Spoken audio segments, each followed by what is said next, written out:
अस्सलाम वालेकुम dear students. इससे लास्ट लेक्चर में हमने 1.1 का क्वेश्चन नंबर 1 सॉल्व किया था।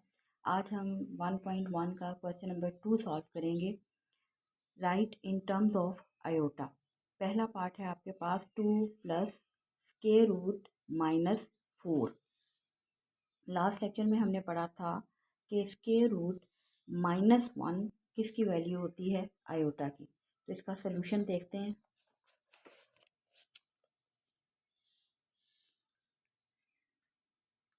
देखें, क्वेश्चन था आपके पास 2 प्लस स्क्वायर रूट -4, ये 2 ऐसे नीचे आ गया, प्लस इस -4 को हमने इस तरह से लिख दिया -1 मल्टीप्लाई बाय 4। 2 प्लस -1 को अलग से स्क्वायर रूट में लिखा और 4 को अलग से स्क्वायर रूट में लिख दिया। 2 प्लस, अब ये जो -1 है ये लास्ट वीडियो में हमने पढ़ा था कि ये आयोटा के बराबर होता है। इसकी जगह हमने आयोटा लगा दिया और स्क्वायर रूट 4 जब आपने कैलकुलेटर से लिया तो आपके पास आंसर आ गया 2। तो लिहाजा ये आपके पास क्या आ जाएगा, 2 + 2 आयोटा। तो ये इस तरह से इन टर्म्स ऑफ आयोटा लिखा गया है।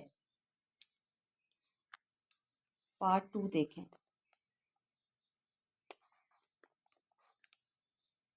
3 minus square root -7।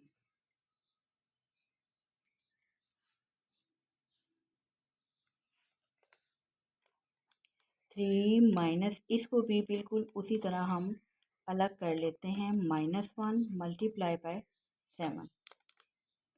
3 minus -1 7। 3 minus, अब ये सारा हमने किसके बराबर पढ़ा था, आयोटा के, square root 7। 3 minus iota square root 7 आपके पास आंसर है, क्योंकि ये कंप्लीट स्क्वायर नहीं है।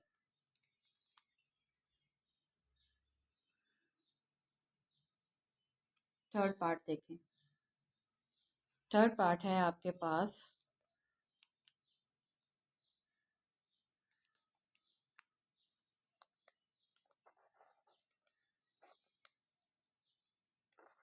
2/5 प्लस -16/5।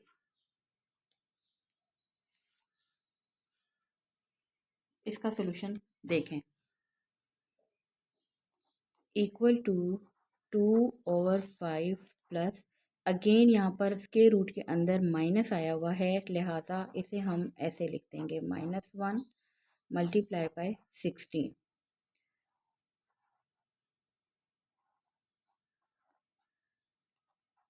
अलग अलग कर लें, -1 16।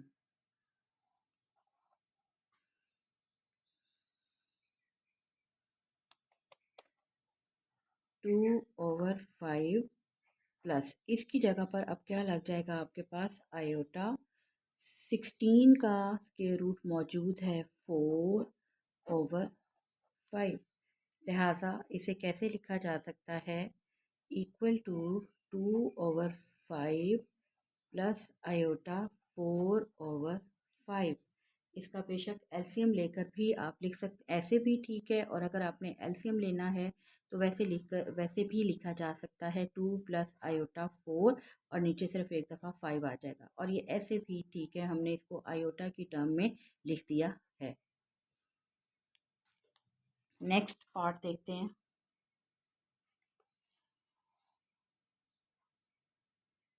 नेक्स्ट पार्ट है आपके पास square root 2 minus square root -3।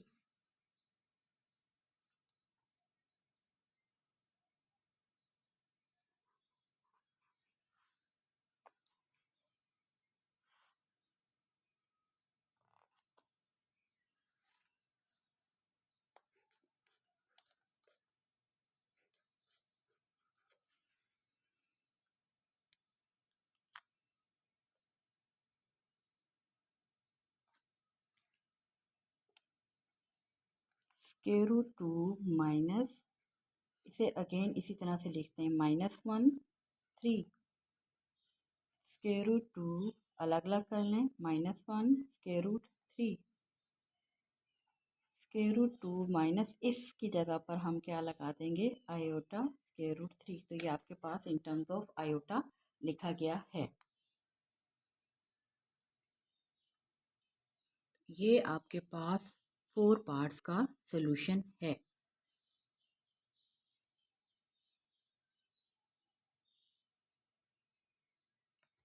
Next question number 3 है आपके पास, find the values of x and y. First part है 2x plus 5 plus y minus 3 iota equal to 1 plus 2 iota. अब आपको क्वेश्चन में से नज़र आ रहा है, स्टैंडर्ड फॉर्म मैंने आपको बताई थी कि पहले रियल पार्ट होता है और फिर इमेजिनरी पार्ट होता है। अब यहाँ पर आप देखें, हम लिखेंगे इसके दरमियान में इक्वलिटी का साइन है, इसका मतलब है ये और ये बराबर है। अब हम यहाँ पर लिखेंगे since the two complex numbers are equal,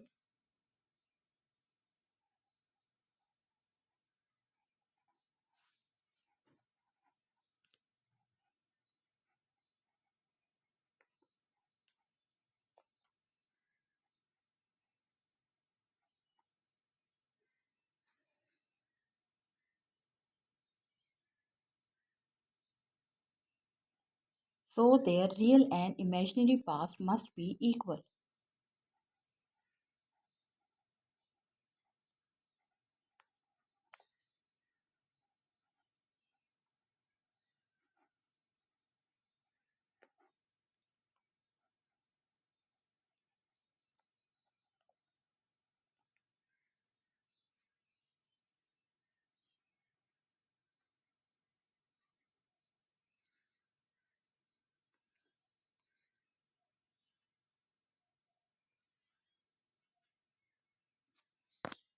अब हम क्या करेंगे, रियल पार्ट को रियल के बराबर लिखेंगे और इसको इमेजिनरी पार्ट को इमेजिनरी पार्ट के बराबर लिखेंगे।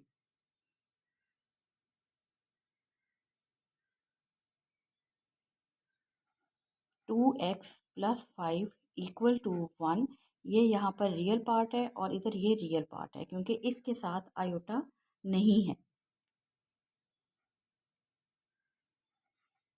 अब हम इमेजिनरी पार्ट लिखेंगे y माइनस 3 इक्वल टू 2। यहाँ ये आयोटा के साथ ये है, इधर आयोटा के साथ 2 है, लिहाजा हमने इमेजिनरी पार्ट बराबर लिख दिया है। अब हमारे पास ये इक्वेशंस बन गई हैं। हम इसमें से वेरिएबल की वैल्यू बड़ी आसानी से निकाल सकते हैं। जैसे यहाँ पर 2x प्लस 5 है, ये 5 जब उधर शिफ्ट हो जाएगा तो ये आपके पास आ जाएगा 1 minus 5। 2x equal to 1 minus 5 आपके पास आएगा -4। ये 2 के साथ ये 2 x के साथ मल्टीप्लाई हो रहा है, लिहाजा ये उधर जाकर डिवाइड हो जाएगा। x is equal to -4 divided by 2। 2 1 सा 2 2 सा इक्वल टू -2। x की वैल्यू आपने फाइंड आउट कर ली है। अब इसी तरह हम दूसरी इक्वेशन को सॉल्व कर लेते हैं। ये यहाँ पर -3 है, उधर जब इसे शिफ्ट करेंगे तो ये माइनस का साइन तब्दील हो जाएगा और आ जाएगा 2 plus 3। y equal to 2 plus 3 5। इस तरह आपके पास इसकी x की वैल्यू आई -2 और y की वैल्यू आई 5।